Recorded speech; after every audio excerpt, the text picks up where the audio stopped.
చూసారు కదండి. ఇప్పుడు కృష్ణ గారితో పాటు ఈ ఆసనాన్ని ట్రై చేయడానికి నేను కూడా జాయిన్ అవబోతున్నాను. మా ఇద్దరిని చూసి ఈ ఆసనాన్ని మీరు కూడా ట్రై చేయండి. నమస్తే. ఈరోజు యోగా సూత్రాలు చేసే ఆసనం పేరు పవిత్రాసనము. పవిత్రాసనంలో మనము పరివృత్త పవిత్రాసనం చేయబోతున్నాము. ఈ యొక్క పరివృత్త పవిత్రాసనము చైర్పై నిలబడి మనము చేయబోతున్నాము. ఈ ఆసనం చేసేటప్పుడు మనము చాలా జాగ్రత్తగా ఉండాలి. కాళ్ళని బాగా వార్మప్ చేసుకొని బ్యాలెన్స్ చేస్తూ మనము కొద్దిగా బిగినర్ స్టేజ్లో గోడకి దగ్గరగా ఉంటూ ఈ ఆసనం చేయబోతున్నాము. ఈ ఆసనంతో ఎలాంటి లాభాలు వస్తాయనేది చర్చిస్తూ ముందుగా మనము ఆసనము ప్రిపరేషన్ చేసి ఆసనం చేద్దాము. కాళ్ళని సూటిగా చేసి కూర్చోండి. కాళ్ళని సూటిగా చేసి కాళ్ళ వేలని మన వైపు లాగుతూ ముందు వైపు స్ట్రెచ్ చేస్తూ ఉండాలి. కొంత సమయం పాటు కాళ్ళ వేలని ముందుకి వెనకాలకి చేద్దాము. అలా చేస్తూ కాళ్ళల్లో ఎలా అనిపిస్తుందో గమనిస్తూ ఉండాలి. దాని తర్వాత కాళ్ళ యాంకిల్స్లో మనము తిప్పుతాము. కొంత సమయం పాటు క్లాక్ వైజ్గా తిప్పండి, కొంత సమయం పాటు యాంటీ క్లాక్ వైజ్లో తిప్పాలి. అలా యాంకిల్స్ని తిప్పిన తర్వాత మనము ఒక కాల్ని ఫోల్డ్ చేసి ఆకాశంలో గాలిలో పెట్టాలి. బ్యాక్ని స్ట్రైట్గా పెట్టండి. కోర్ స్ట్రెంగ్త్ని ఎంగేజ్ చేయండి. ఎలా అనిపిస్తుందో గమనించండి. కాలుని కింద పెట్టేసి రెండో కాల్ని పైకి లేపుదాము. భూమి యొక్క గురుత్వాకర్షక శక్తి ఆ యొక్క కండరాలని కిందికి లాగుతుంటుంది. అందువలన ఈ యొక్క కండరంపై ప్రెషర్ పడుతుంది. అదేవిధంగా తొడలో ఉండే కండరాన్ని కూడా ఎంగేజ్ చేస్తున్నాము, ఫోల్డ్ చేస్తున్నాము. కాబట్టి ఆ కండరాలపై టెన్షన్ అనేది పడుతుంది.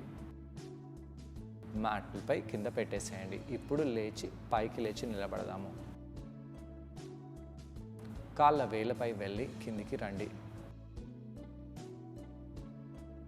శ్వాస తీసుకుంటూ శ్వాసను వదిలేస్తూ కాళ్ళ వేలపై వెళ్తూ కిందికి రావాలి.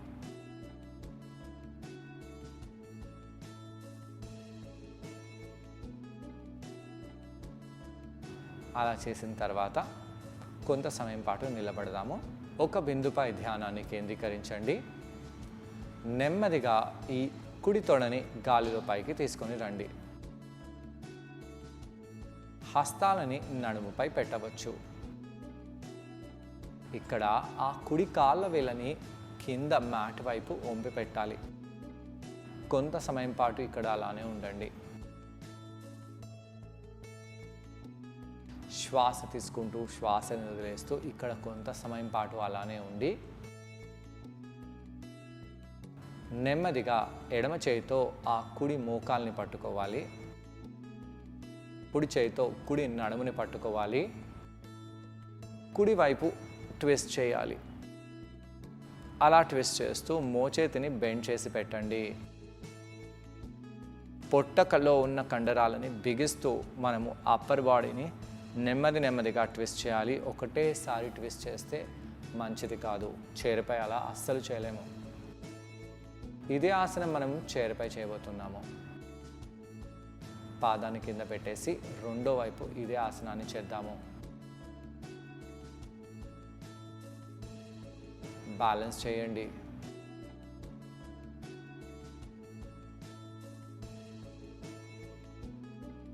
బ్యాలెన్స్ చేస్తూ పొట్టని బిగిస్తూ నెమ్మదిగా కుడి చేతితో ఎడమ మోకాల్ని పట్టుకుంటూ ఎడమ నడుముని ఎడమ చేతితో పట్టుకొని ట్విస్ట్ అవుతాము. అప్పర్ బాడీని ట్విస్ట్ చేయండి. పొట్ట కండరాలని బిగించండి.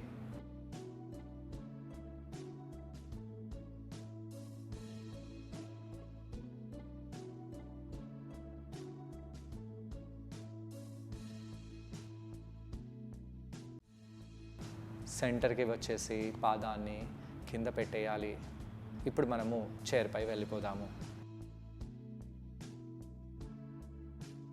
ఇలా చైర్పై కొంత సమయం పాటు నిలబడండి. అలా నిలబడి నడుముని పట్టుకుంటూ ఒక బిందుపై కేంద్రీకరిస్తూ కుడి కాల్ని పైకి లేపి బ్యాలెన్స్ చేయాలి.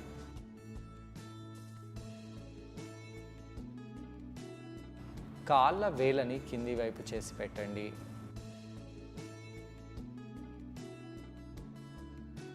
శ్వాస తీసుకుంటూ శ్వాసని వదిలేస్తూ ఇక్కడ ఇలానే బ్యాలెన్స్ చేయండి. మన ఎడమ కాలులో ఎలాంటి ప్రెషర్ పడుతుందో గమనిస్తూ ఉండాలి. ఎడమ చేతితో ఆ కుడి మోకాల్ని పట్టుకోండి. మోచేతిని బెండ్ చేసే పెట్టాలి. స్ట్రైట్గా పెడితే మనం పడిపోతాము. ఆ కుడి చేతితో కుడి నడుముని పట్టుకోండి. పట్టుకొని నెమ్మదిగా కుడివైపు ట్విస్ట్ అయిపోదాము. పొట్ట కండరాలని బిగుస్తూ కుడివైపు ట్విస్ట్ అవ్వండి. కుడివైపే చూస్తూ ఉండండి. ఒక బిందుపై చూడండి. ధ్యానాన్ని కేంద్రీకరించండి. శ్వాస తీసుకోండి, శ్వాసని వదిలేయండి.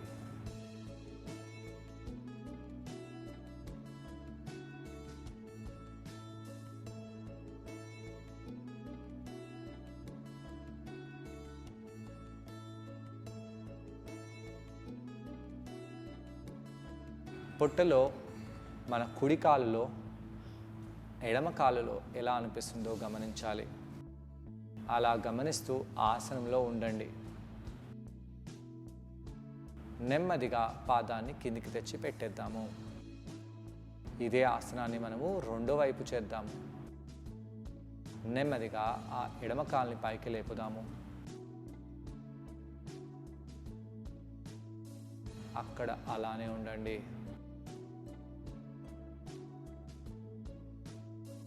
నెమ్మదిగా మనము ఎడమవైపు ట్విస్ట్ అవుతూ కుడి చేయితో ఆ ఎడమ మోకాల్ని పట్టుకుందాము. మోచేయిని బెండ్ చేయండి. నడుముని పట్టుకోండి. ట్విస్ట్ అవ్వండి. ఒక బిందు వైపు చూడాలి. శ్వాస తీసుకుంటూ శ్వాసని వదిలేయండి. ఎలా అనిపిస్తుందో గమనిస్తూ ఉండాలి.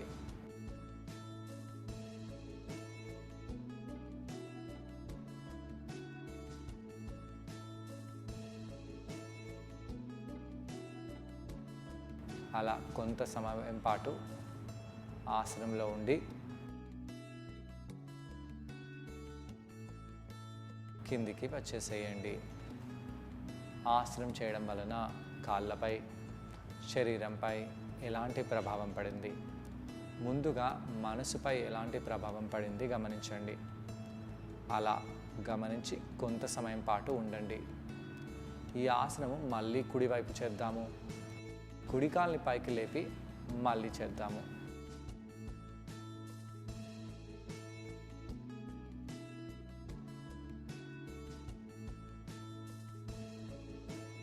శ్వాస తీసుకుంటూ శ్వాసని వదిలేస్తూ కొంత సమయం పాటు ఇక్కడ అలానే ఉండి